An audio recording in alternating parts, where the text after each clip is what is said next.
Hello everyone, I am Hex Harper, and this is a very, very late episode of Amateur Hour. Uh, Alright, last time on the Let's Write a Manga challenge, I wanted to write at least half of the story, which I managed to pull off, and it was on the first edition last week, and apparently I'm on the right track and whatnot. I had the first 8 pages submitted, and then I wrote 5 more a couple days ago, and I still need to finish off the rest before this coming week. I'll leave a link in the description for the live stream itself. I don't show up until about the 50-minute mark. Excuse me.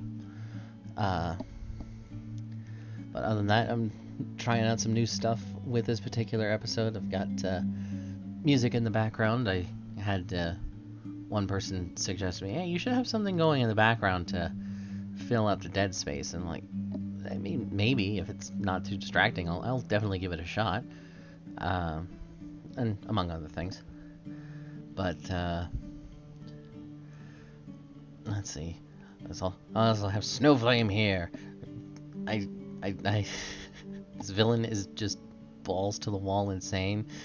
I am Snowflame. Every cell of my being burns with white hot ecstasy. Cocaine is my god. Just smacks a guy in the face. That's just metal. Terrible comic, but just I mean, who wouldn't love a villain powered by cocaine? Let's see. Other than that, I'll go over in broad strokes what I had written previously. You can watch the live stream to get stuff in more detail. But let's see. Pretty much, our main character, Saya, and her boyfriend, they are running out from the market. After stealing food, they manage to slip away from the guards, and then as soon as they get home, it's the boyfriend gives her an anniversary gift. It's like, oh, happy anniversary, Saya. One thing I also noticed is that I didn't put names in the dialogue until much later, so I I definitely had to squeak those in. I'm like, I mention it all over the script, and I don't put it where it really matters.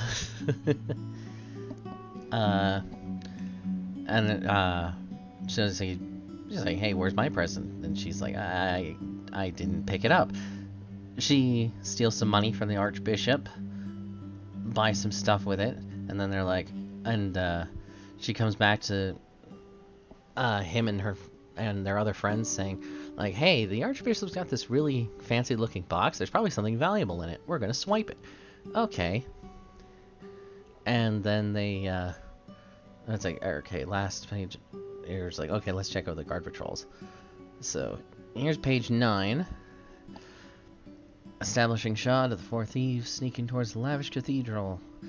Though I admit in my head the building is more like a hybridization between that and a megachurch. The night. Then panel 2, they reach the window that's cracked open. Page 10, panel 1. Give me thinking. Yeah, these two, I wasn't going to actually. Oh, hi. I did not. Didn't ask a question. There we go. I was here, but. Yeah, these two, I was like, I wasn't even going to mention them in the dialogue. It's like, this is just placeholder names. Who cares? I want not to,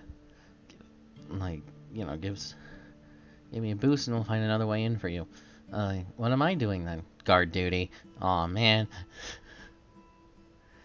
And there was a lot of things I kind of wanted to do with, I wanted her to, rummage around the church and, take out a coin from the offering bin that was still left in there, or drink from the holy water basin with her bare hands and stuff like that. But it's just it would just pad things out, and I just kind of was having a lot of trouble with like figuring out how to. So I just like, screw it. They just pop right in on the first try, because the actual heist isn't what matters here. It's what happens right after. So, and then the second problem I was having trying to come up with this was how she got out, because I figured she thought she might as well just get like immediately discovered, and I was tossing and turning, just like how the hell do I do this? And I kind of settled for another more direct approach once again, where she's just strutting out of the office, and then the Archbishop just is standing right there seeing her, and it's just like, hi. And then she just zooms off. They all bolt over the shoulders of the Archbishops. The entrance sees her before running off. Those poor souls. Page 12. Before from the front of the hideout, completely out of breath. So, yeah, we made it. I'm back inside. Saya's fishing the box out of her pocket while the others are eager to see it. Come on, let's see it. Ta-da! I'm like, wow, you were right. A box like that has to have something expensive in it. They set it on the box. Opening it. Let's find out. Then the open box, and they have a fancy brooch with the Bazale family, which I was just calling that, but it was, since this is effectively a side story, it's going to be like the main character of the main story's like family member. It belongs to one of them or something like that. So his family is going to be the cause of all her problems. Oh boy.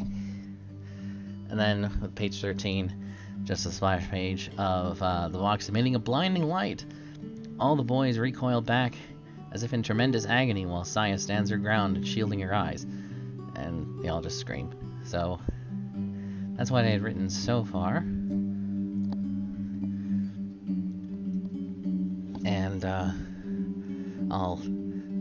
the other issue I'm definitely going to be having as soon as I resume writing this is figuring out just choreographing like the chase scene or any sort of fight or whatever, since all the guys get turned into horrible monsters, and the only reason she doesn't is because the talisman takes the hit and it disintegrates. So so trying to figure out that will be kind of like, yeah, my biggest paranoia while writing this was thinking about the size of the page, since manga sizes are a lot smaller than Western floppies. So it's you have to tell a lot more information, or a lot less information with a lot less page, or something like that. And it was one of them's proportions. But yeah, wish me luck on that. And finally, I'm going to do a little bit of Comicsgate shilling. First off, we have Dr. Alpha Miracle Child. It's very, very close to its $40,000 stretch goal, which is a bonus story added into the book. Can't wait for that. It's going to be about 120 something pages for the main thing. And I hadn't actually finished reading the script, but from what I had read so far, it's really good. Like, oh my god, absolutely get yourself a copy of this. And then we have Doc Salem Monster Hunter. Victor Frankenstein nearly dies, gets injected with his own elixir of life. He wakes up in the future, and he becomes a monster hunter to try to redeem himself.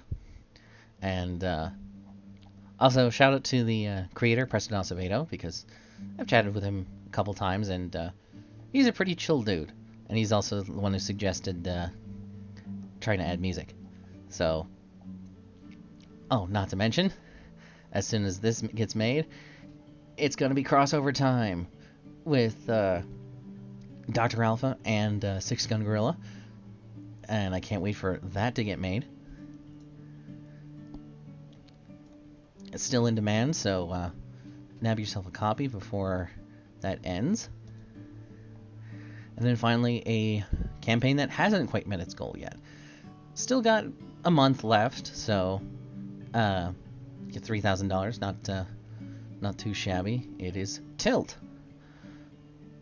which is about a woman who gets superpowers. Like whenever she throws a face card on the floor from a deck of cards, it summons the card itself to help fight for her, and all the numbered cards, she can just like make something kind of related to that number.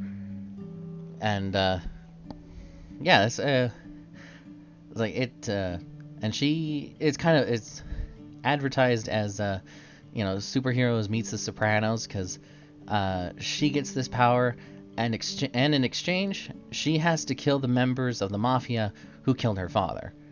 And it looked like a fun and interesting story, so I also backed that.